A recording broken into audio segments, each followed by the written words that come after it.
The McLaren F1 was brilliant.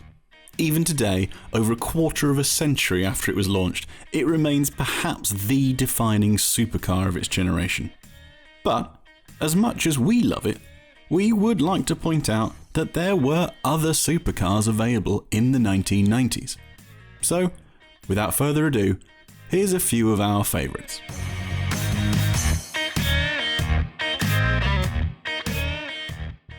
The Lamborghini Diablo was literally the supercar poster child for 90s excess. Big and brutal, the Diablo outdid the Countach in every way, including its name, which is the Spanish for devil. The Diablo GT was introduced in 1998, ditching the predecessor VT's four-wheel drive system and enlarging its V12 to a whopping 6 litres, raising power to 575 horsepower. The mainly carbon fibre bodywork now included NACA-style ducts and a roof-mounted ram air scoop that, coupled with a stripped-out interior, helped the GT achieve 0 to 60 mph times of 3.6 seconds and a top speed of 215 mph. It is, perhaps, the ultimate 90s Lamborghini.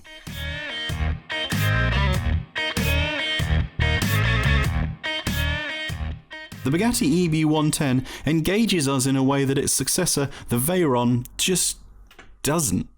The two do both have quad-turbocharged engines, although the EB110's 3.5-litre V12 loses 4 cylinders to the Veyron's stupid W16.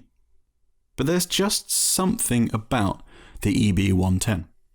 The car's engineering was impeccable, including all-wheel drive, active aerodynamics, and a carbon fibre monocoque, and in lightweight supersport guise, the EB110 could reach 60 mph in 3.3 seconds and top out at 221 mph. Plus, Michael Schumacher actually bought one with his own money in 1994, the year he won his first F1 championship.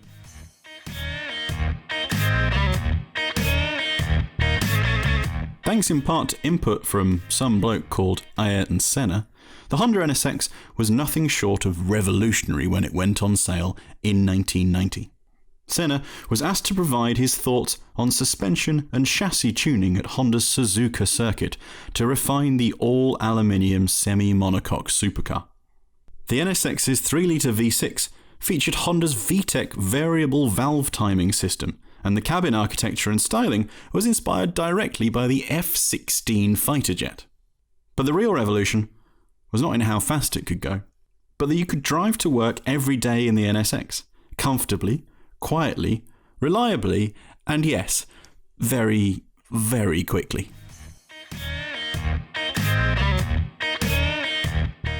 The XJR-15 was both very advanced and brutally uncompromising, even though it did use an engine that was nearly 20 years old. The brainchild of TWR owner Tom Walkinshaw, the XJR-15 was based on the team's Le Mans-winning XJR-9 chassis. The world's first all-carbon fibre and Kevlar supercar, it was designed by Peter Stevens, he of McLaren F1 fame. The rear suspension was lifted directly from the XJR-9, and the 6-litre 450 brake horsepower V12 was a stressed chassis member, and the undertray incorporated a couple of enormous Venturi tunnels. Add the advanced aero and massive engine to the fact that the XJR-15 weighed just 1,050 kilograms, and you can see why the XJR-15 could sprint to 60 miles an hour in just 3.2 seconds.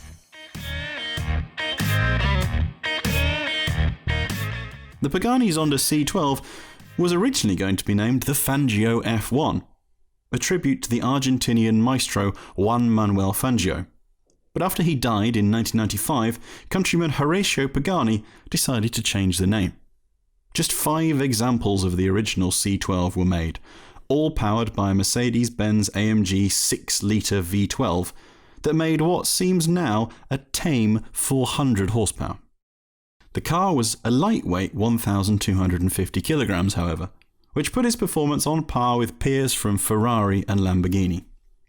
Constantly looking to evolve its first masterpiece, Pagani would mate the later Zonda C12S with the same 6.9-litre V12 as the bonkers Mercedes CLK GTR homologation special, itself basically a GT1 car with some road bits.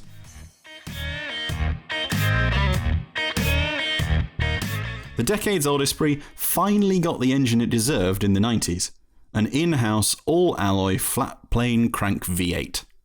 Boasting twin turbochargers, the 3.5-litre engine was capable of 500 horsepower, but detuned to 350 to protect the gearbox. But Lotus was still able to add lightness, as Colin Chapman would say, in creating the 350, shaving 80 kilograms from the standard V8 Esprit GT's weight, before also adding larger brakes, beefier suspension, and a gargantuan rear wing. The result was a 0-60 mph time of 4.3 seconds and a top speed of 175 mph.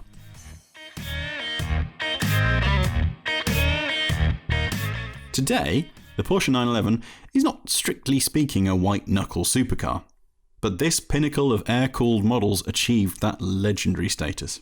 The 1993 911 GT2 was the beginning of a legend which continues as the current GT2 RS, the most hardcore 911 available today.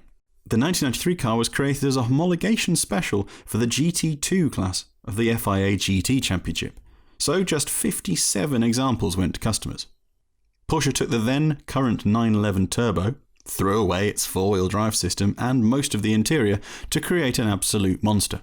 With up to 450 horsepower, the car's 0-60 mph time was in the sub-4 second range and the top speed approached 190 mph.